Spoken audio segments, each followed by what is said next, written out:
हा सत्संग संत रामपालजी महाराजांचा असून मराठी भाषिक भक्त समाजास सहज समजावे म्हणून हिंदी भाषेतून मराठी भाषेत रूपांतरित करण्यात आलेले आहे.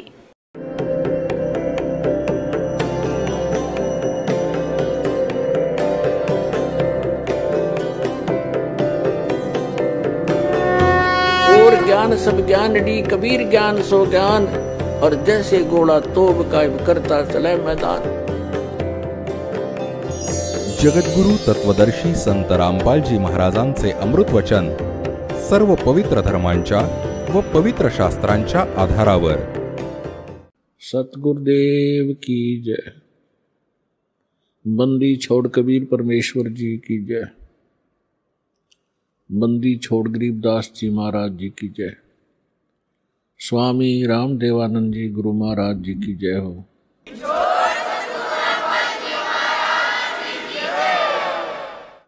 गरीब नमो नमो सतपुरुष को नमस्कार गुरु के नहीं. सुर नर मुनि जन साधुआ संतों सर्वस दी नहीं. सतगुरु साहेब संत सब डंडो तुम प्रणाम. आगे पीछे मध हुए तिनको जा कुर्बान. नराकार निर्विषम काल जाल भयभंजनम निर्लेपम निज निर्गुणम अकल अनुवेशोन्दनम. सोहम सुरति समाप्तम सकल समाना निर्तल. उज्ज्वल हिरंबर हरदमम बेपरवा अथाह वार पारनी मज्जतम. ग्रीब जो सुमर सिद्ध होई गणनायक गलता ना. करो अनुग्रह सोई पारस पद परवाना. आदि गणेश मनाऊं गणनायक देवन देवा. चरण कमल लो लाऊं आद्यंत करूं सेवा. परम शक्ति संगीतम रिद्धि सिद्धि दाता सोई. अवगत गुण अतीतम सत्य पुरुष निर्मोही. जगदम्बा जगदीशम मंगल रूप मुरारी. तन मन अर्पों शीशम भक्ति मुक्ति भंडारी. सुर नर मुनि जन ध्यावे ब्रह्मा विष्णु महेशा. शेष सहस मुख गावे पूज्य आदि गणेशा. इंद्र कुबेर सरीखा वरुण धर्म राय ध्यावे. समर्थ जीवन जी का मन इच्छा फल पावे. 33 कोटि अधारा ध्यावे शेष 88. उतरे बहुजल पारा कट है यम की फांसी. 33 कोटि अधारा ध्यावे शेष 88. उतरे बहुजल पारा कट है यम की फांसी. कर जोरूं विनती करूं धरूं चरण पर शीश. गुरु जी राम देवानंद जी महाराज ने दियो नाम बख्शीश. कोटि कोटि सिजदा करूं कोटि कोटि प्रणाम. चरण कमल में राखियो मैं बंदी जाम गुलाम. कुत्ता हूँ गुरुदेव का रामपाल दास का नाम. गले प्रेम की जेवड़ी जा खेचो वहाँ जाऊं. तो करो तो बावड़ू. दूर दूर करो तो जाऊं. जो राखो त्यों ही रहूं. जो देवो सो खाऊं. परम पिता परमात्मा पूर्ण ब्रह्म सर्व सृष्टीचे रचनाहार कबीर परमेश्वरजींच्या असीम कृपेने तुम्ही परमात्म्याचे काही पुण्यात्मे परमेश्वराचा महिमा ऐकण्यासाठी उपस्थित झालात. सत्संगाला येण्यामुळे जीवांना समजते की हे मानव शरीर कशासाठी आपल्याला प्राप्त झाले होते. मात पिता मिल जावेंगे 1,84,00,000 माँ, सतगुरु सेवा और बंदगी भाई फेर मिलन की ना. परमात्मा आपल्याला आठवण करून देतात की हे भोळ्या प्राण्या, माता पिता मूल बाळ संपत्ती परिवार तर तुला, माता पिता मुलं बाळ म्हणतात हे तुला अन्य प्राण्यांच्या शरीरातही प्राप्त होतील, कारण की आपण आपल्या मनुष्य जीवनाचे उद्दिष्ट एवढेच मानले आहे.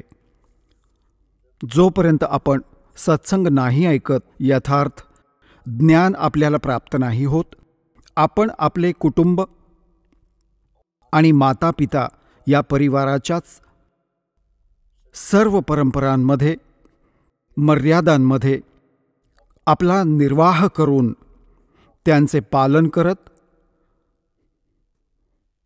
मोठ्या अभिमानाची गोष्ट समजत राहिलो, तर परमात्मा आठवण करून देतात की हे माता पिता तर तुम्हाला पशु झालात, पक्षी झालात, कुत्रा झालात तेव्हाही माता पिता मिळतील, गाढव झालात तर तिथेही माता पिता मिळतील, परंतु मनुष्य जीवनामध्येच तुम्ही सद्गुरु सेवा आणि भक्ती प्राप्त करू शकता. तर सत्संगाला आल्याने प्राण्याला ज्ञात होते की मनुष्य जीवनाचे उद्दिष्ट काय आहे. म्हणतात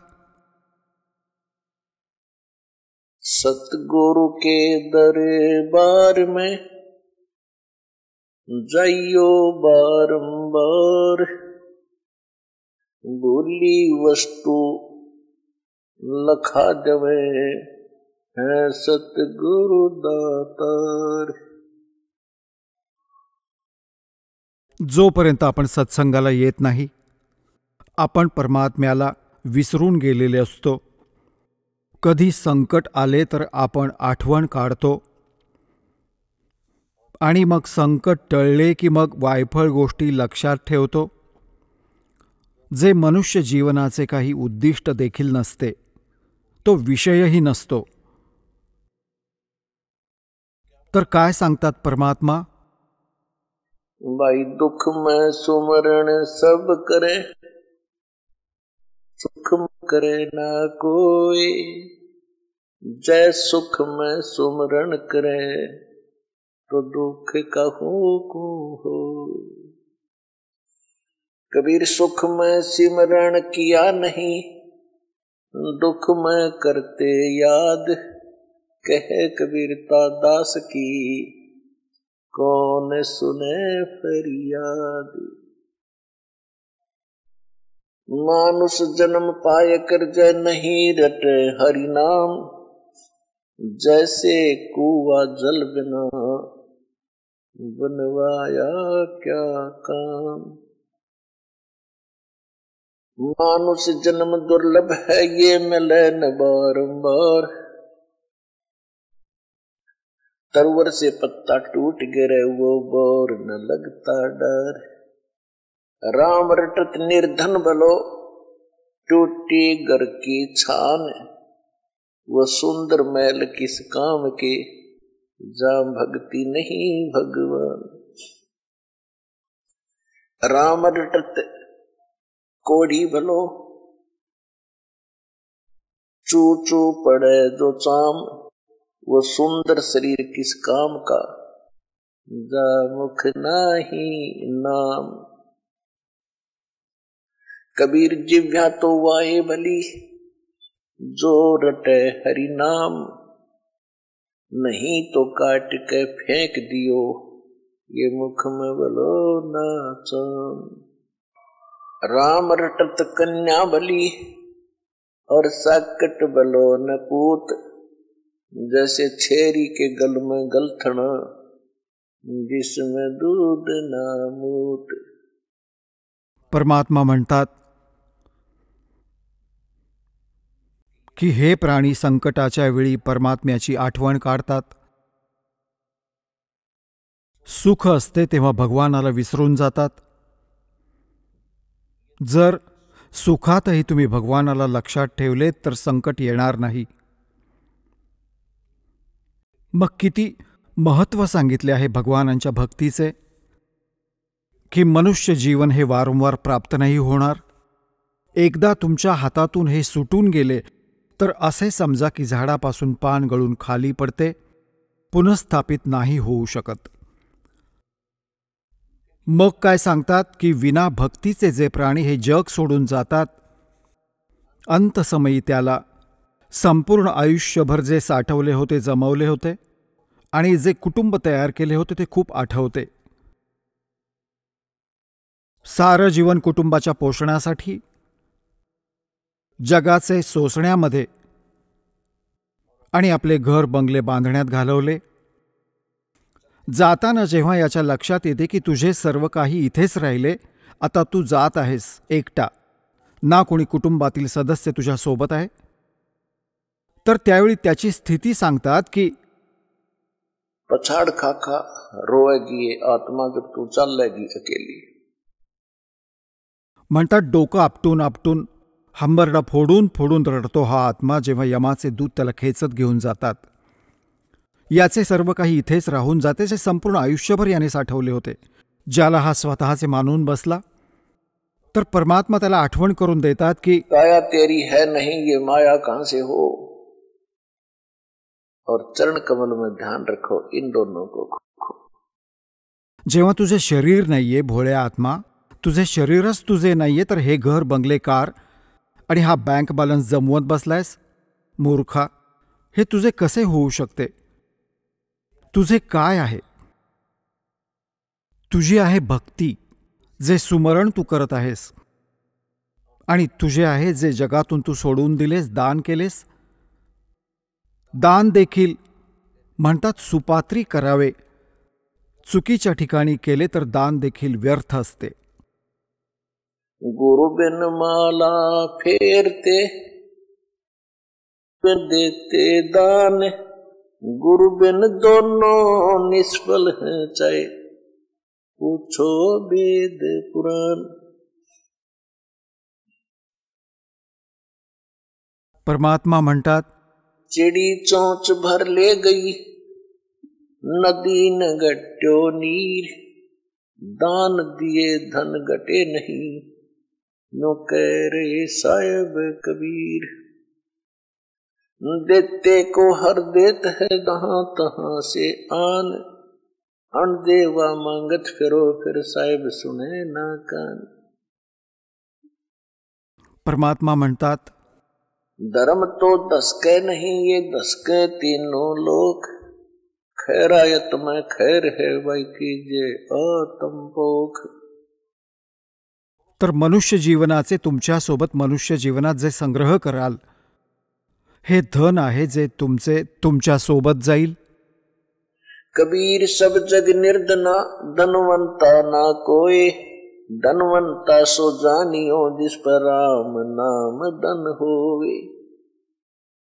की सारा संसार निर्धन आहे, ज्याच्याकडे सत्य भक्ती हे रामाच्या नामाचे धन आहे. म्हणजे सत्य मंत्रांची कमाई जी आहे ते राम नामाचे धन असते. तो एक धनवान आहे. बाकी सांसारिक संपत्ती, भौतिक, ज्याच्याकडे संपत्ती आहे त्याला अध्यात्म मार्गात धनिक नाही मानले जात. मग काय सांगतात कबीर, राम रटत निर्धन भलो और टूटी घर की छान, वो सुंदर महल किस काम के जा भक्ति नहीं भगवान. पुण्यात्म्यांनो, आज परमात्म्याची लेकरे ज्यांना दीक्षा प्राप्त झालेली आहे त्यांच्या कुटुंबांमध्ये एक मिनी आश्रम तयार झाला. असे स्थान तयार केले जाते जिथे भगवानांचे स्वरूप ठेवले जाते, जिथे परमात्म्याची ज्योती पेटवली जाते.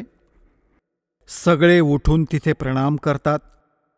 सकाळ, संध्याकाळ आणि दुपारी भगवानांची चर्चा चालते. रमैणी होते, आरती होते, सकाळचे नित्य नियम होतात. मग दिवसा जेव्हाही वेळ मिळतो कोणी मंत्र जपत आहे, कोणी सुमरण सतनामाचे करत आहे.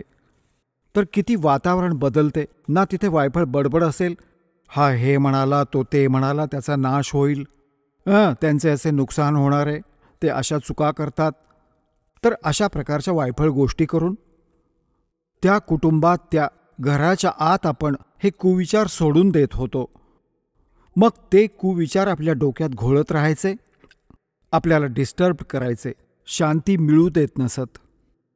आणि जेव्हा परमात्म्याचा महिमा आणि अमृतवाणी स्टार्ट होते तेव्हा कुविचार वर निघून जातात आणि सुविचार त्या घरात हळूहळू स्थापित व्हायला लागतात.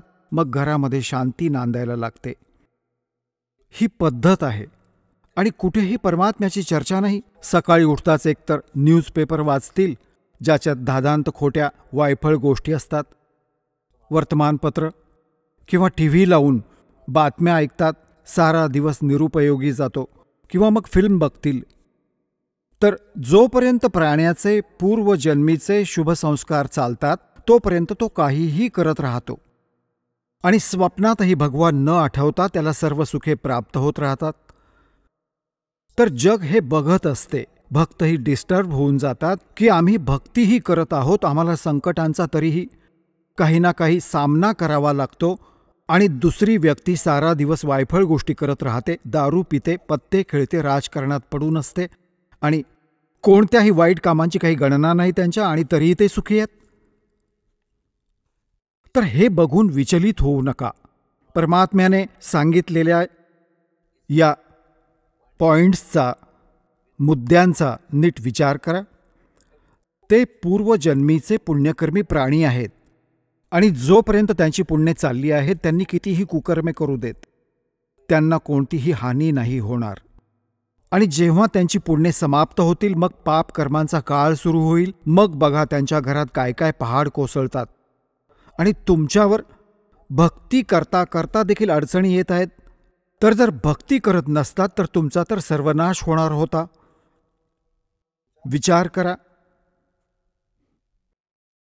जसे तुम्ही थंडीच्या दिवसात चादर घेतली आहे किंवा स्वेटर घालून बसले आहात आणि थंडी तरीही वाजत आहे, तर असा नका विचार करू की तुम्ही त्या स्वेटरने तुमचे संरक्षण नाही केलेले.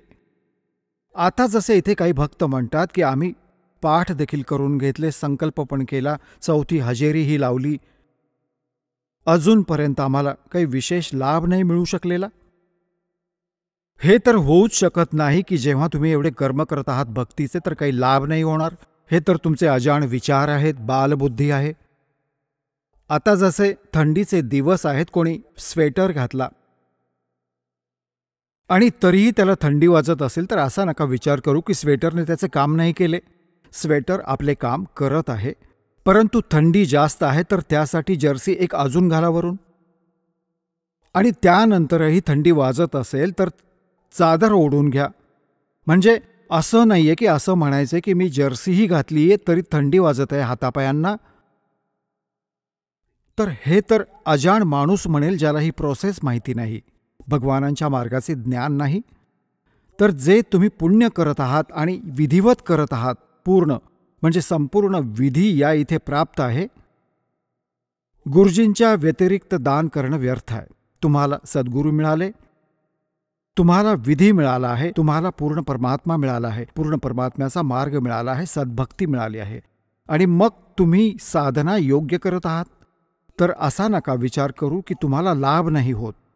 तुमच्या पापकर्मांची थंडी खूप आहे आणि हे करता करताही कुठे ना कुठे तुम्हाला थंडी थोडीफार वाजत आहे. जर हे नसते केले तर निमोनिया होऊन मेले असतात असे समजा. तर अशा प्रकारे तुम्ही या भक्तीच्या प्रवासाला डिस्टर्ब नका होऊ देऊ. जो मार्ग सांगितला आहे त्यावर चालत राहा, घरी पोहोचाल, सर्व सुखे असतील. म्हणजे आपल्या सतलोकात जाल आणि इथेही आराम खूप मिळेल. तर अशा प्रकारे जे असं बोलतात ते बालक आहेत. आणि मग हा विचार करतात की आपण भक्तीही करत आहोत, दुसरा काहीही नाही करत, त्याचे काय थाट आहेत. तर त्याचा सुद्धा तुम्ही या ज्ञानाने विचार करा की जेव्हा बॅटरी कोणीतरी चार्ज करून ठेवली आहे इन्व्हर्टरची आणि पुढे चार्जर नाहीच आहे, त्यांच्याकडे लाईटचे कनेक्शन नाही आहे आणि त्यांची बॅटरी, तरीही त्यांचे पंखे चालत आहेत, बल्ब देखील चालत आहेत. तर यातून अंडरस्टूड आहे, अजाणातील अजाण व्यक्तीही आजकाल समजू शकतो की ती बॅटरी किती दिवस चालेल. एक दिवस ती संपेल आणि मग अंधारात बसतील, ते उकाड्याने मरतील. ह्याच प्रकारे जोपर्यंत पुण्यकर्मांची बॅटरी चार्ज आहे पूर्वजन्मीची, तोपर्यंत ते तुम्हाला सुखीच दिसून येतील, भले कितीही चुका करोत. आणि तुम्ही चांगलेही करत आहात आणि तरीही जाणवत आहे की आपण तुम्ही दुःखी नाही आहात. तुमच्यावर तर न जाणो काय आभाळ कोसळणार होते, भगवानांनी तुमचे रक्षण केले आहे. तर अशा प्रकारे जगाकडे न बघता परमात्म्याच्या या ज्ञानाला आधार करून या भक्ती मार्गावर चालत रहा. राम रटत कोडी भलो चू चू पड़े जो चाम, ये सुंदर शरीर किस काम का, जा मुख नाही नाम है. म्हणतात भले कितीही आजारी व्यक्ती असो, रोगी असो, कोड देखील असू देत, जर तो भक्ती करत असेल, सद्भक्ती करत असेल, तर त्याचा रोग देखील बरा होईल, त्याला मोक्षही मिळेल. आणि जे सुंदर शरीर आहे संपूर्ण दिवस त्याच्याच आपल्या देखरेखीसाठी त्याचाच गर्व करतात आणि भक्ती नाही करत. म्हणतात वो सुंदर शरीर किस काम का, जा मुख नाही नाम. मग म्हणतात राम रटत कन्या भली और साकट भलो न पूत, बकरी के गल में गलथड़ा जिसमें दूध न मूत. कारण की आपल्या समाजात पुत्राला जास्त महत्त्व दिले गेलेले आहे विना ज्ञानाने. तसा पुत्र आणि पुत्रीमध्ये आपल्याला काही भेद असता कामा नये. सर्व परमात्म्याचे आत्मे आहेत, आपापले संस्कार सगळे सोबत घेऊन येतात. तरीही त्यावेळी जेव्हा परमात्मा हे ज्ञान देत असत कबीर भगवान, तर त्यावेळी काय म्हणत असत की मुलगी सत्संगाला नाही जाणार, मुलांनी खुशाल जावे. परंतु प्रथा तर नव्हतीच भक्तीची. जसे दुःखामध्ये कोणी साधू संतांकडे घेऊन जायचे झाडाझुडा करून घ्यायला, तरीही परमात्मा आठवण करून देतात की राम रटत कन्या भली, भक्ती जर मुलगी करत असेल, त्या मुलापेक्षा 100 पटींनी चांगली आहे जो भक्ती नाही करत. तो मुलगा कसा आहे, जसे बकरीच्या गळ्यात एक आचळासारखी कातडी लोंबत असते, आचळासारखी. तर परमात्मा म्हणतात की ते तर व्यर्थ ओझे आहे त्या गळ्यात बकरीच्या, काही कामाची नाही ती कातडी. ना दूध ना मूत, म्हणजे कोणत्याच कामी येत नाही ती. अशाच प्रकारे तो मुलगा जो भक्ती नाही करत, तो मातापित्यांच्या गळ्यातले ते ओझे आहे. आणि ती कन्या जी भक्ती करते आईच्या, तो मुलगा तर आईवडिलांना ओझे होईल. कोणी पहा, कारण की जो भक्ती नाही करत त्याच्यावर संकटे येणार. संकटे येतात तेव्हा आईवडील सोबत दुःखी होतात, जेव्हा पुत्र दुःखी होतो. तर तो डिस्टर्बन्स करेल तुमच्या भक्तीमध्येही आणि दुःखीही राहील आणि दुःखी ठेवेलही. आणि जी मुलगी भक्ती करते तिच्यासोबत भगवान असेल, तिच्या संस्कारात काही पापकर्माचा दंड जरी आला त्यातही भगवान रक्षण करतील. आणि ज्या कुटुंबात ती मुलगी जाईल त्या कुटुंबालाही सुधारेल. त्या ठिकाणीही भगवान वास करतील, तिथे भक्ती प्रवेश करेल. तर ती मुलगी सदा सुखी राहील आणि मुलगी सुखी राहिली तर आईवडिलांचा आत्माही शांत राहील. तर परमात्मा म्हणतात राम रटत कन्या भली और साकट, जो भक्ती ना करतोय ना करू देतो त्याला साकट म्हणतात. वो साकट भला न पूत, जैसे बकरी के गल में गलथड़ा जिसमें दूध न मूत. तो काही कामाचा नाही तो मुलगा जो भक्ती नाही करत. परमात्मा म्हणतात जिव्या तो वाहे भली, जोरट हरि नाम, नहीं तो काट के फेंक दियो, ये मुख में बलो न चाम। या जिव्हेचे केवढे मोठे योगदान आहे आपल्यासाठी. म्हणजे खारट गोड चाकते, अन्न खाण्यात मदत करते. तर परमात्मा म्हणतात, जर या जिभेने, या जिव्हेने परमात्म्याचे नाव आणि परमात्म्याचा महिमा म्हणला जात नसेल तर त्यापेक्षा योग्य किती काढून कापून फेकून दिली तर ते बरं. कारण की मुख हे सर्वात पवित्र अंग मानलं जातं आणि अशा पवित्र अंगामध्ये म्हणतात या चांबड्याची अजिबात गरज नाही जिभेची. आता पुण्यात्म्यांनो, हा विचार करा, परमात्मा काय संकेत करत आहेत की मनुष्य जीवन किती मौल्यवान आहे आणि यात भगवानाची भक्ती किती आवश्यक आहे.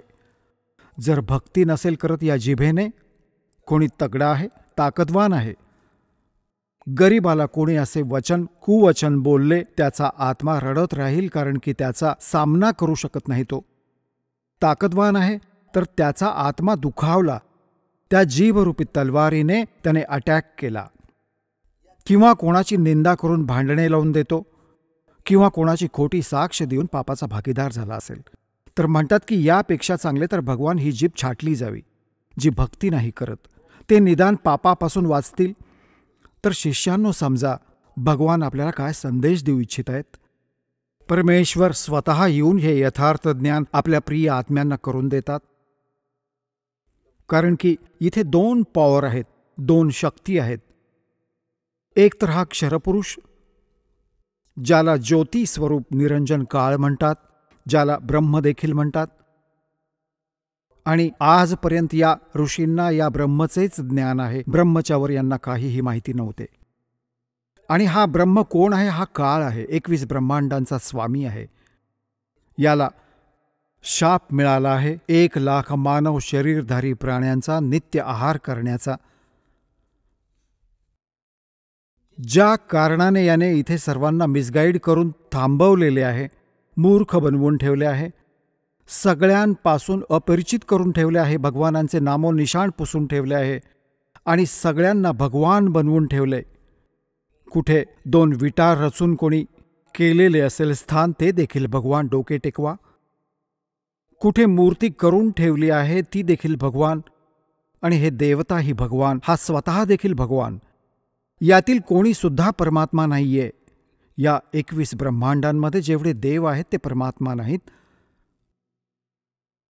पुण्यात्म्यांनो, हेच तर काम बिघडलेले होते की आपल्याला भक्ती मार्गातील क ख देखील माहिती नाही. क ख इन्क्लुडिंग ब्रह्मा विष्णू महेश, ब्रह्मा विष्णू महेश देखील. आणि ऋषी महर्षी जे सत्ययुगापासून आजपर्यंत जेवढे ऋषी झालेले आहेत, ज्यांना आपण खूप पोहोचलेले मानतो, त्यांना भक्ती मार्गातील क ख ही ठाऊक नाही. आणि ज्याच कारणामुळे आज आपण एवढ्या अंधारात पडलो आहोत की सत्य ज्ञान ऐकण्या एवढी आपल्याकडे ती हिम्मत नाही की आपण सत्य ऐकू शकू. ज्यामुळे विरोध होतो, आपण नाही ऐकत, खोटे बोलतो आणि खोट्याला खरे मानले. एक म्हण आहे की एका खोट्याला 100 वेळा सांगितले की ते सत्य होते, खरे वाटायला लागते. आणि जेव्हा सत्य समोर येते तेव्हा ते खोटे सत्य म्हणून आपल्या मनात ठसते. तर या काळाने असा जुलूम केला आहे की भक्ती मार्गाचे नामोनिशाण पुसून टाकले. आता भक्ती कोणत्या भगवानाची करायची? हा परमात्मा नाही सांगा. आणि आपण यांना सुप्रीम पॉवर मानून बसलो होतो. ब्रह्माजी, विष्णूजी, शिवजी, ब्रह्माजींची तर पूजा करत नव्हतो, पण आदराच्या भावनेने यांना समांतर बघत होतो. कोणाच्या? विष्णू आणि शंकरजींच्या. यांच्यावर काही माहिती नव्हतं. यांच्यावर ऋषी, एखादा कोणी ऋषी म्हणत असायचा ब्रह्मशक्ती आहे. तो कसा आहे? तो निराकार आहे. त्याचे ओम नाम आहे. इथपर्यंत बुद्धी पोहोचली होती आजपर्यंत सगळ्यांची. भले पवित्र हिंदू धर्मातील लोक असतील, भले पवित्र मुसलमान धर्माचे लोक असतील, ते देखील या काळ निराकारावर अडून राहिलेले होते. भले पवित्र या ईसाई धर्माचे लोक असो. हे देखील निराकार या परमात्मा काळाच्या वर बुद्धी कुणाचीही नव्हती, ते तर परमात्मा स्वतः आले, जे प्रत्येक युगात येतात. सतगुरु आए दया करी ऐसे दीन दयाल, और बंदी छोड़कर ताश का जठ रखनी प्रतिपाल. परमात्मा स्वतः आले 600 वर्षांपूर्वी. त्यांनी येताच हे ज्ञात करून दिले. आता श्री देवी पुराणामध्ये सचित्र मोठा टाईप, गीता प्रेस गोरखपूरहून प्रकाशित, केवळ हिंदीमध्ये 414 पानावर हे लिहिलेले आहे की कलियुग सत्ययुगातील ब्राह्मण वेदाचे पूर्ण विद्वान असायचे आणि ते दुर्गेची पूजा करायचे. काय डोंबल विद्वान होते? वेदात कुठे दुर्गेच्या पूजेचे नामोनिशाणे? 4ही वेदांचा सारांश श्रीमद भगवद्गीता आहे. श्रीमद भगवद्गीतेमध्ये दाखवून द्या कुठे रामकृष्णाच्या पूजेचा उल्लेख आहे किंवा दुर्गेच्या पूजेचे कुठेही वर्णन आहे. तर हे डोंबल विद्वान होते, वाचतायत वेद आणि वायफळ ज्ञान सांगतात आणि तीच व्यर्थ बडबड स्वतः करतात. वेद पढ़े पर वेद न जाने, ये बच्चे पुराने 18.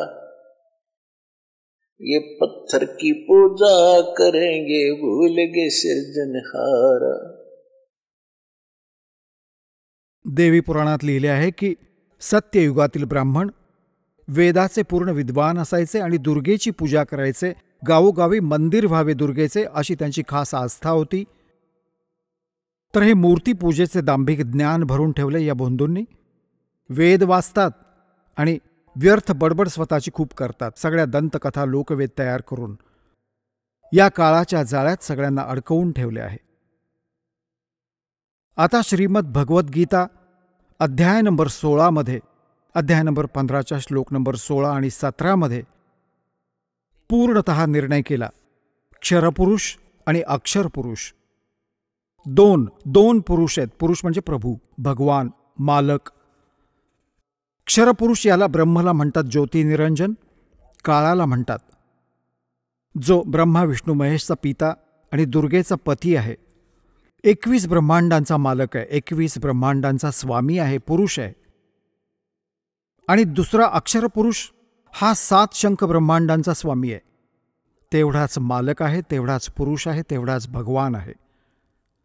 आणि यांच्या दोघांच्या लोकात हे स्वतः देखील जेवढे प्राणी आहेत हे सर्व नाशवंत आहेत. जीवात्मा कुणाचाही मरत नाही. तो तर कुत्र्या गाढवाचाही नाही मरत, तो तर विषय वेगळा आहे.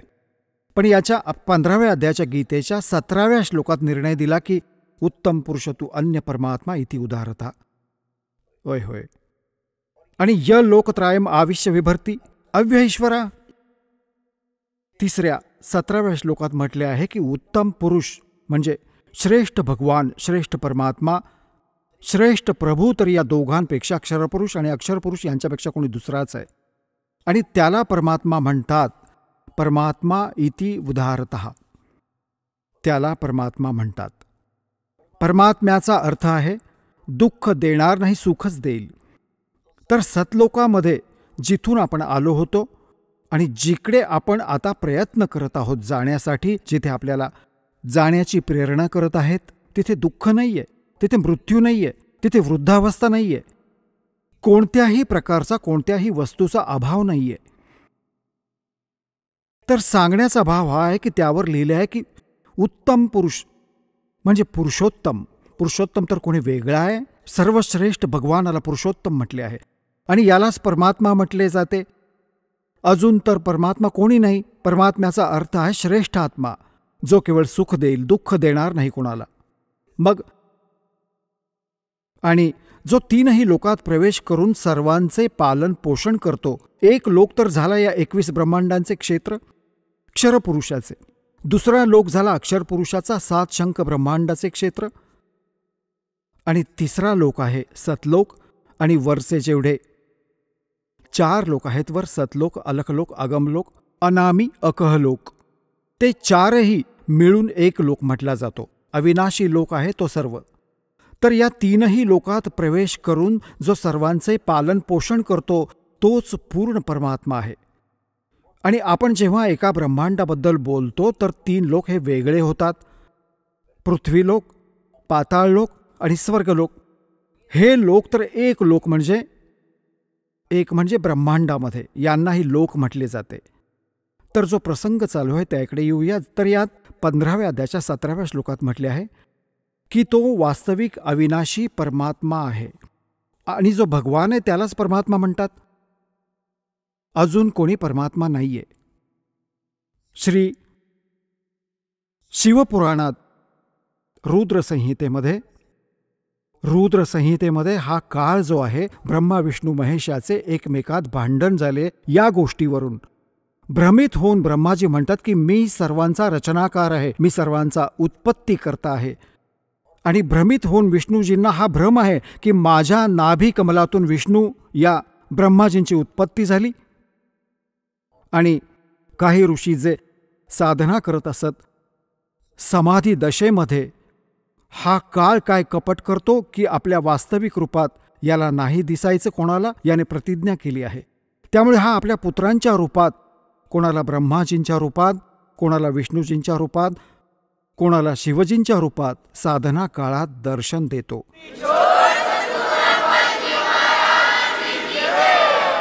चला आता आपण त्या श्रद्धाळूंचे अनुभव जाणून घेऊयात ज्यांनी जगद्गुरू तत्वदर्शी संत रामपालजी महाराजांकडून नामदीक्षा प्राप्त केलेली आहे, तसेच त्यांच्याद्वारे सांगितलेल्या भक्ती मार्गावर चालत आहेत.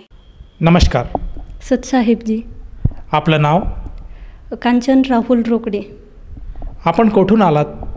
मी बोरगड म्हसरूळ एकतानगर नाशिकहून आली आहे. संत रामपालजी महाराजांची गुरुदीक्षा आपण कधी घेतली? संत रामपालजी महाराजांची गुरुदीक्षा मी 2012 साली घेतली. तत्पूर्वी आपण काय भक्ती साधना करत होतात? संत रामपालजी महाराजांची गुरुदीक्षा घेण्याआधी माझे वडील खूप धार्मिक असल्याकारणाने ते पण देवीची भक्ती, ब्रह्मा विष्णू महेश यांची भक्ती साधना करायचे. त्यांच्यासोबत मी पण त्यांच्यासोबत जेजुरगडला जाणे, तसेच धार्मिक स्थळी जाणे, तीर्थक्षेत्राला जाणे, अशी भक्ती साधना, तसेच आईसोबत व्रतवैकल्ये, तसेच गणपती बसवणे, गणपतीची आरती, तसेच हरिपाठ वगैरे करणे इत्यादी भक्ती साधना मी गुरुमंत्र घेण्याआधी करायची. संत रामपालजी महाराजांच्या शरणात आपण कसे आलात? संत रामपालजी महाराजांच्या शरणामध्ये मी पप्पांच्या मार्फत आली. माझे पप्पा जागरण गोंधळाचा कार्यक्रम असल्याकारणाने पाहुणे आमंत्रित करत होते. त्याचवेळी माझे चुलते आहेत त्यांना देखील आमंत्रित पप्पांनी केलं, परंतु चुलते बोलले की मला जागरण गोंधळाचा कार्यक्रम काही चालत नाही. तर मग पप्पांना विचार पडला की अरे असा कोणता देव आहे की देवालाच देव चालत नाही, जागरण गोंधळाचा कार्यक्रम तर देवाचाच असतो. तर तेव्हा पप्पांनी चुलत्यांना प्रश्न केले माझ्या की तू असं कोणत्या देवाकडे गेला आहे की तुला देव चालत नाही. तर मग काका बोलले की एक काम कर, तू जागरण गोंधळाचा कार्यक्रम करून घे आणि निवांत माझ्याकडे ये. त्यावेळी पप्पांनी 11 भार चांदीचे देव बनवले होते. जागरण गोंधळाचा कार्यक्रम झाल्यानंतर 2-3 दिवसांनी पप्पा काकांकडे गेले. तर मग काकांनी पप्पांना सत्संग ऐकवला. त्यावेळेला पहिल्यांदाच रीडिंग आलं की ब्रह्मा विष्णू महेश यांचे आईवडील कोण आहेत, त्यांचे दादा कोण आहेत. तर त्यावेळेला पप्पांना खूप मोठा विचार पडला की ब्रह्मा विष्णू महेश यांचे आईवडील कोण आहे हे तर आजपर्यंत आपल्याला कोणीच सांगितलं नाही आहे. तर मग पप्पांनी सत्संग पूर्ण ऐकला आणि मग पप्पांना ज्ञानचर्चा झाली पप्पांची आणि चुलत्यांची. तर त्यावेळेला खूप पप्पांना विचार पडायला लागले. तर मग त्यानंतर पप्पांकडे 2-3 भगत समाज जे काही आहे ते आले आणि पप्पांना ज्ञान सांगितलं. तेव्हा मग पप्पांनी 2010 साली संत रामपालजी महाराजांची नामदीक्षा घेतली आणि त्यानंतर 2012 मी संत रामपालजी महाराजांचा गुरुमंत्र घेतला. आपलं शिक्षण कुठपर्यंत आपलं शिक्षण झालेलं आहे? आता मी TYBAचं एज्युकेशन घेते. सध्या माझं शिक्षण चालू आहे, TYBAला आहे मी. संत रामपालजी महाराजांच्या शरणात आल्यानंतर आपल्यामध्ये व आपल्या परिवारामध्ये काय काय बदल आढळले? संत रामपालजी महाराजांची भक्ती घेतल्यानंतर माझ्या परिवारात खूपच बदल होऊन गेला. पप्पांमध्ये जास्त करून खूप बदल झाला, कारण पप्पा आधी खूप दारू प्यायचे, मम्मीला मारहाण करायचे. आम्हाला देखील त्या गोष्टीचा खूप त्रास होत होता. पप्पा काम तर करायचे, उदरनिर्वाह होत होता, परंतु रात्री संध्याकाळी आले की दारू पिऊन यायचे, मम्मीला मारहाण करायचे. खूपच त्रास या गोष्टीचा आम्हाला व्हायचा. त्याचा परिणाम शैक्षणिक जीवनावर पण व्हायचा आमच्या, परंतु ती गोष्ट चालूच होती पुढे. जेव्हा संत रामपालजी महाराजांच्या नामदीक्षा पप्पांनी घेतली तेव्हा पप्पांमध्ये खूप मोठा बदल झाला. पप्पांनी दारूचे व्यसन सोडले, त्यासोबत तंबाखू, सिगारेट वगैरे इत्यादी सगळे व्यसन पप्पांची सुटली. तर पप्पांची व्यसन सुटल्यानंतर एक सुखाचा संसार चालू झाला असंच म्हणता येईल. कारण त्यावेळेला पप्पा खूप वेगळंच जगत होते, आनंदाने आमच्यासोबत राहायचे, हसायचे. तर संत रामपालजी महाराजांनी आमचं घरामध्ये एक सुखाचा सागर निर्माण केला आणि पप्पांना देखील खूपच लाभ भक्तीपासून होत गेले. संत रामपालजी महाराजांच्या कृपा आशीर्वादाने मम्मीचा देखील त्रास कमी झाला. एक स्त्रीचं जीवन ती जगू लागली.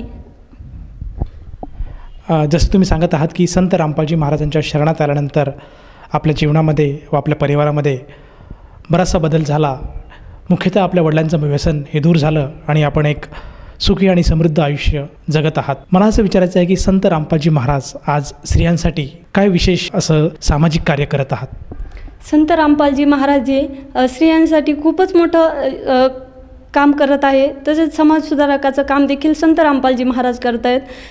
आजकाल एक समाजात एक कुरीती निर्माण झाली आहे की मुलगी ही ओझं समजली जाते, परंतु संत रामपालजी महाराजांच्या कृपा आशीर्वादाने माझा जो काही विवाह झाला आहे त्या विवाहाला संत रामपालजी महाराज फक्त 17 मिनिटांमध्ये पार पाडतात. त्याला रमैनी असे संबोधले जाते. रमैनीमध्ये कोणत्याही प्रकारचा बेंडबाजा, कोणत्याही प्रकारचे कर्मकांड, ब्राह्मण बोलावणे, डीजे लावणे, तसेच हुंडा घेणे, हुंडा देणे. आज बघा समाजामध्ये एक अशी रीत झाली आहे की मुलगी झाली की बापाला टेन्शन येतं की मी या मुलीचं लग्न कसं करणार, किती मला हुंडा द्यावा लागेल. परंतु संत रामपालजी महाराजांचा भक्तीचा नियम हा आहे की मुलगी आणि मुलगा हे समान आहेत आणि कुठल्याही प्रकारची देवाणघेवाण ही करू नये. संत रामपालजी महाराजांनी एक असा संदेश दिला आहे की मुलगी ही ओझं नसून ती एक मुलासमानच मानली पाहिजे. अशा प्रकारे संत रामपालजी महाराजांच्या कृपा आशीर्वादाने माझा रमैनी विवाह संपन्न झाला. तर त्यावेळी मी किंवा माझ्या वडिलांनी आमचे जे भगत जे आहेत त्यांना 1 रुपया देखील दिला नाही. तसेच आमच्या ज्या काही वहिनी आहे तसेच वहिनी आणि भावाचा विवाह देखील रमैनी सोहळा यातच पार पडला. वहिनींच्या घरून देखील आम्ही 1 रुपया घेतला नाही. तसेच मी देखील माझ्या सासरकडच्यांना 1 रुपया देखील दिला नाही.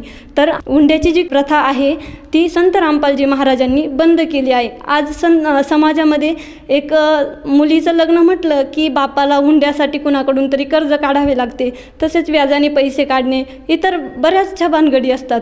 परंतु संत रामपालजी महाराजांचे शिष्य हुंडा देत देखील नाही आणि घेत देखील नाही. कित्येक आज आपण वर्तमानपत्रात देखील वाचतो की हुंडा दिला, त्या व्याजाच्या पैशांमुळे बापाने आत्महत्या केली. तर हा प्रकार आज संत रामपालजी महाराजांच्या कृपा आशीर्वादाने खूप प्रमाणावर कमी झाला आहे.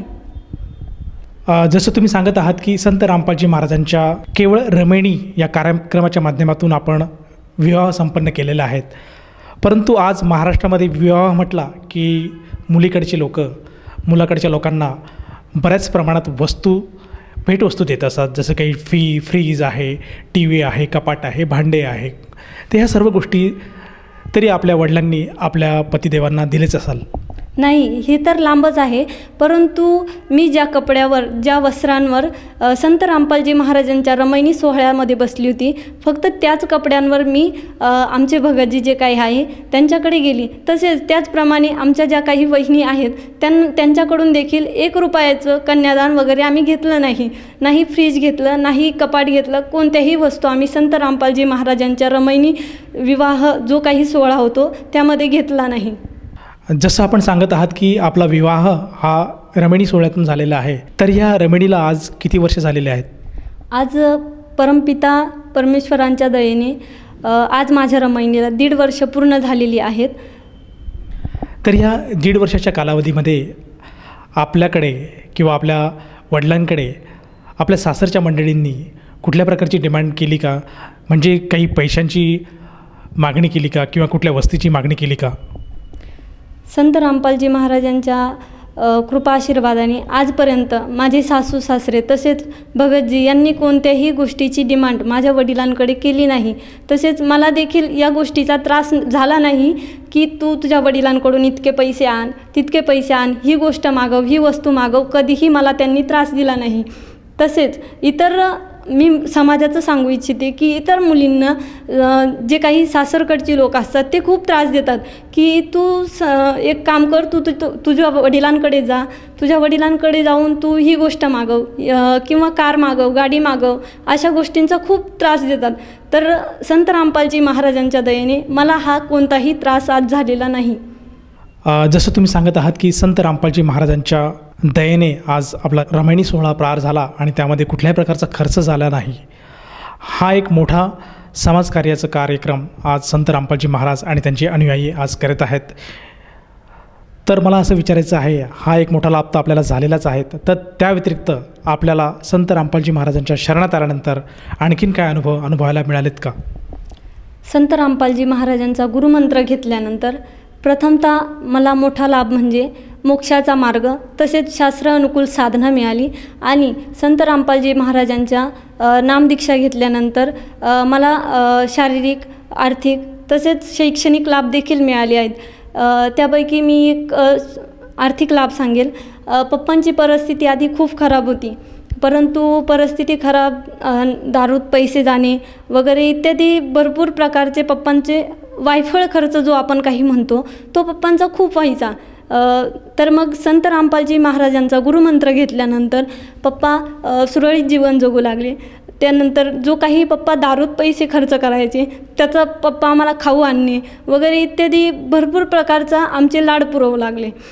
तसेच संत रामपालजी महाराजांची नामदीक्षा घेतल्यानंतर परिस्थिती ही खूप सुधारली. पप्पांकडे आता स्वतःची बाईक आहे, तसेच 4 व्हीलर देखील पप्पांकडे आहे आणि आर्थिक जीवन हे चांगलं सुरळीत चालू आहे. पहिल्यापेक्षा तर खूपच फरक आहे.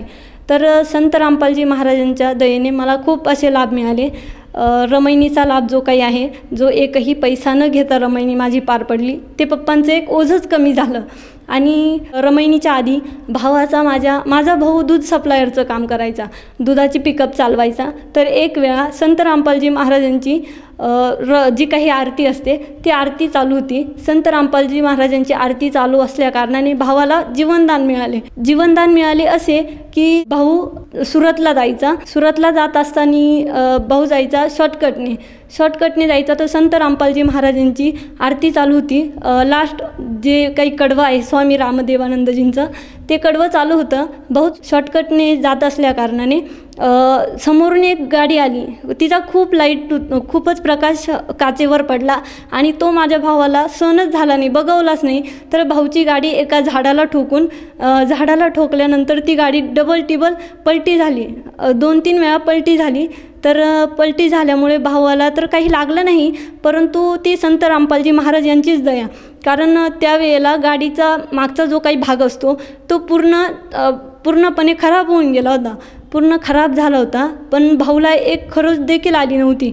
आणि तसेच तेथील लोक देखील भाऊला जे काही सप्लायरचं सामान होतं, दूध वगैरे होतं, तर लोक काय करायची, ती कॅरेट जी होती ती कॅरेट लोक घेऊन जायची आणि भाऊला धमक्या अशा द्यायची की तू जर आरडाओरडा केला, कुणाला फोन जर केलेस तर तुला आम्ही इथेच मारून टाकू, असं म्हणायचे. त्यावेळी परमपिता परमात्मा यांच्या दयेने माझ्या भावाला देखील जीवनदान मिळालं.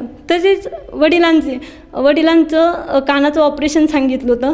संत रामपालजी महाराजांना प्रार्थना मी केली की गुरुजी असं सांगितलं आहे. संत रामपालजी महाराजांना प्रार्थना केल्यानंतर पप्पांचा जो काही कानाचा ऑपरेशन सांगितलं होतं, तर संत रामपालजी महाराजांकडून असं उत्तर आलं की ऑपरेशन करू नका, फक्त भक्ती करा आणि नियमात राहून भक्ती करा, सगळं काही ठीक होईल, कबीर परमेश्वर दया करतील.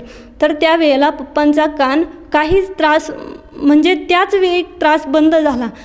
अजूनपर्यंत तर पप्पांना काहीच त्रास झाला नाही आणि होणार देखील नाही, हा माझा विश्वास आहे.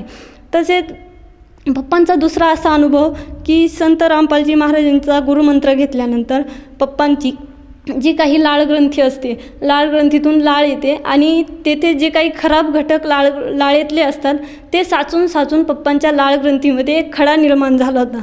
तर जसं आपण बोराची बी बघतो तशी ती बोराची बी सारखं निर्माण झालं होतं तिथे. तर त्याचं देखील पप्पांना ऑपरेशन सांगितलं होते. त्याचे देखील मी संत रामपालजी महाराजांकडे प्रार्थना लावली आणि त्याच वेळेला आम्ही असं सांगितलं होतं की आम्ही ऑपरेशन करण्याची आमची इतकी परिस्थिती नाही. तर संत रामपालजी महाराजांनी सांगितलं काहीही गरज ऑपरेशन करण्याची नाही आहे. तर त्यावेळेला पप्पांना एक कॅप्सूल दिली होती आणि पप्पांनी ती खाल्ली आणि खाल्ल्यानंतर फक्त असं इथे टच करत होते, दाबत होते. तर अक्षरशः पप्पांच्या तोंडामधून इतकी मोठी बी एकदम चिंगारी उडाल्यासारखी ती बी बाहेर आली. अक्षरशः ते आम्ही लहान असल्या कारणाने ती आम्ही फोडून बघत होतो की नेमकं आहे तरी काय. तर अक्षरशः ती बी फुटत देखील नव्हती. म्हणजे पप्पांना त्या बीचा खूपच मध्ये त्रास होत होता हे त्यांनाच माहिती. परंतु खूप म्हणजे पप्पांना त्यावेळेला देखील ऑपरेशनमधून टाळलं परमेश्वरांनी. तर संत रामपालजी महाराजांच्या कृपा आशीर्वादाने हे लाभ मिळाले. तसेच रमैनी विवाहानंतरचे मी काही लाभ सांगू इच्छिते. संत रामपालजी महाराजांच्या दयेने मला लग्नानंतर 2 महिन्यांनी प्रेग्नन्सी राहिली. तर प्रेग्नन्सी राहिल्यानंतर खूपच प्रॉब्लेम्स झाले. एकतर डॉक्टर म्हणायचे की तुम्ही गर्भ ठेवूच नका, कारण तब्येत पण खूप वीक आहे, त्याच्यामुळे गर्भ काही ठेवू नका. परंतु आम्ही त्यांना सविस्तर सांगितलं की संत रामपालजी महाराज हे भ्रूण हत्या मान्य करत नाही, तर आम्ही हे काही करू शकत नाही. तर मग ठीक आहे म्हणे, डॉक्टर म्हणाले की ठीक आहे तुम्ही ट्रीटमेंट चांगली चालू ठेवा. तर जेव्हा मला 2.5 महिने झाले त्यावेळेला खूपच प्रॉब्लेम झाले. माझ्या गर्भपिशवीमध्ये गाठ निर्माण झाली होती, त्यामुळे ब्लिडिंग होणं वगैरे खूप प्रॉब्लेम्स झाले. तर त्यावेळेला बाळाला खूप सूज येऊन गेली होती, गर्भाला खूप सूज आली होती. तर डॉक्टरांनी सांगितलं की जर नाही राहिलं तर ठीक, नाही तर आपण गर्भ काढून टाकू. परंतु तेव्हा मी मनोमन परमात्म्याला संत रामपालजी महाराजांना प्रार्थना केली की हे गुरुदेवजी, तुम्ही जर राजी असाल ह्या माझ्या गोष्टीमध्ये तर मी पण राजी आहे, परंतु तुमचं बाळ आहे, तुम्हीच सांभाळा. तर त्यावेळेला संत रामपालजी महाराजांच्या कृपा आशीर्वादाने तिची काही साईज 34 सांगितली होती, तर ती 3ऱ्याच दिवशी 17वर आली. आणि जे काही 5व्या महिन्याचं ॲन्युमली स्कॅन जे असतं ते करताच ती गाठ डिरेक्टली गायब दाखवली. म्हणजे संत रामपालजी महाराजांनी माझ्या बाळाला जे काही जीवनदान दिलं. त्यानंतर खूप डाऊन सिंड्रोमचा प्रॉब्लेम दाखवला होता बाळाचा. 5 महिन्याचा गर्भ झाल्यानंतर डॉक्टर म्हणायचे की तुम्ही हे बाळ ठेवूच नका, कारण यामध्ये डाऊन सिंड्रोम म्हणजेच मतिमंदत्वाचा प्रॉब्लेम आहे, तर तुम्ही हे काढून टाका. परंतु संत रामपालजी महाराजांच्या नियमात ते काही बसत नसल्यामुळे आम्ही ते काही केलं नाही. तर संत रामपालजी महाराजांच्या कृपा आशीर्वादाने ट्रिपल मार्करची जी काही टेस्ट असते ती ट्रिपल मार्करची टेस्ट केल्यानंतर त्यामध्ये जे बाळाचं काही मतिमंदत्वाचा जो काही प्रॉब्लेम होता तो निगेटिव्ह दाखवला. म्हणजे ही परमात्म्याने दया एक माझ्यावर केली. तसेच जो काही मला HbSAg म्हणजे रक्तातील कावीळ हा प्रकार माझ्या रिपोर्ट्समध्ये दाखवला होता.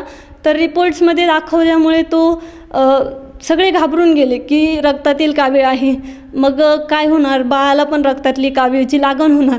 परंतु संत रामपालजी महाराजांच्या कृपा आशीर्वादाने ती जी काही HbSAg जी काही पॉझिटिव्ह होती माझी, तर डॉक्टरांनी आम्हाला खूप घाबरवून दिलं की झेडकिट वगैरे वापरून हिची डिलिव्हरी करायला लागणार आणि त्याशिवाय 1.5 ते 2 लाखाचा खर्च येणार.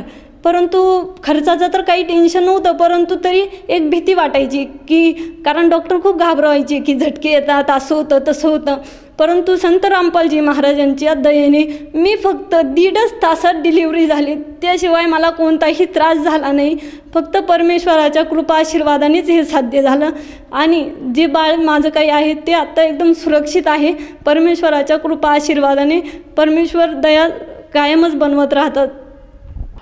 जसं आपण सांगत आहात की लग्नानंतर जेव्हा आपल्याला दिवस राहिलेत तेव्हा डॉक्टरांनी आपल्याला सजेस्ट केलं की आपण हा गर्भ ठेवायला नको, परंतु संत रामपालजी महाराजांवर आपण विश्वास ठेवला आणि तो आपण गर्भ ठेवला. या परिस्थितीमध्ये ह्या 9 महिन्यामध्ये आपल्याला भरपूर त्रास झाला. डॉक्टरांनी वारंवार सांगितलं की आपण हा गर्भ ठेवायलाच नको, परंतु आपला संत रामपालजी महाराजांवर दृढ विश्वास होता आणि त्यातून आपल्याला पुत्ररत्न प्राप्त झाला. तर मला असं विचारायचं आहे की आजच्या घडीला आपण त्या मुलाला बघायला आणलं आहे का? हो, नक्कीच.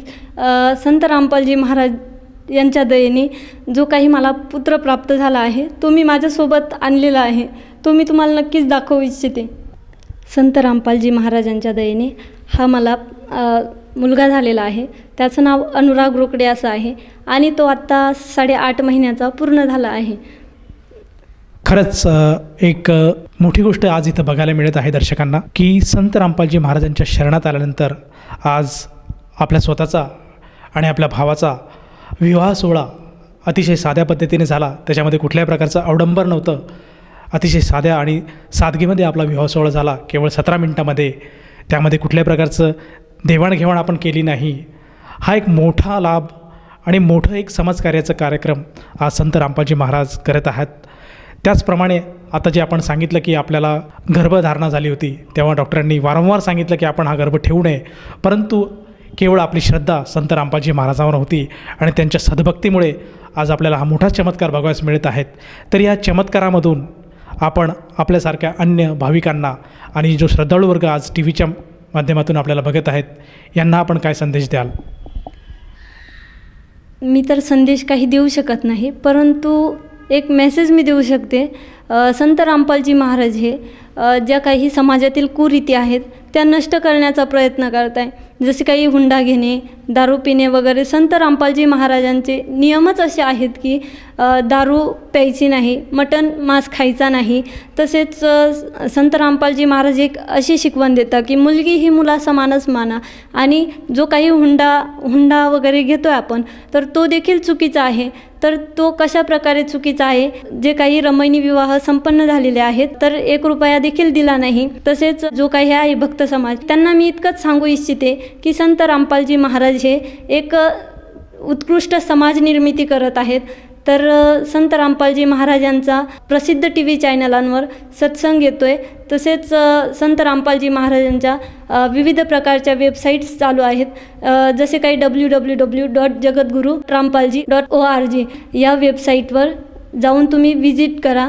तसेच संत रामपालजी महाराजांचे जगण्याचा मार्ग, हिंदीतून जीने की राह नावाचे जे काही सद्ग्रंथ आहेत ते तुम्ही मागवू शकता आणि संत रामपालजी महाराजांची गुरुदीक्षा घ्या, जेणेकरून संत रामपालजी महाराज जे काही समाज सुधाराचे काम करत आहे त्याच्यात तुमचे योगदान देखील लागेल आणि संत रामपालजी महाराज उत्कृष्ट समाज निर्मितीचा बिडा जो संत रामपालजी महाराजांनी आज उठवला आहे त्यात आपण सहयोग करावा. तसेच शास्त्र अनुकूल साधना समजून घ्यावी आणि मोक्षाचा मार्ग प्राप्त करावा. जर कोणी साधकाला असं जाणवत असेल की आपण संत रामपालजी महाराजांची भक्तिविधी स्वीकारायला हवी तर तो साधक किंवा ती व्यक्ती संत रामपालजी महाराजांची साधना कशी घेऊ शकेल? संत रामपालजी महाराजांच्या कृपा आशीर्वादाने प्रत्येक जिल्ह्यामध्ये नामदान केंद्र हे उपलब्ध आहेत. तर संत रामपालजी महाराजांचे जे काही नामदान केंद्र आहे, जर जे काही नंबर आहेत तर त्या नंबरवर तुम्ही कॉल करून तुम्हाला तुमच्या जिल्ह्यात असणाऱ्या नामदीक्षा केंद्राचा नंबर मिळेल. तसेच ॲड्रेस देखील मिळेल. तर तुम्ही नामदीक्षा घेऊन मोक्षाचा मार्ग स्वीकारावा हीच माझी नम्र विनंती. या नामदीक्षेसाठी त्या व्यक्तीला किती पैसे मोजावे लागतात? संत रामपालजी महाराज हे निःशुल्क नामदीक्षा देतात. तसेच तुम्हाला 1 रुपयाचा खर्च देखील येत नाही आणि संत रामपालजी महाराज हे नामदीक्षा घेतल्यानंतर भक्तिबोध नावाचे सद्ग्रंथ येतो छोटासा. तसेच फोटो वगैरे तुम्हाला फ्री मिळतो. धन्यवाद सतसाहेबजी.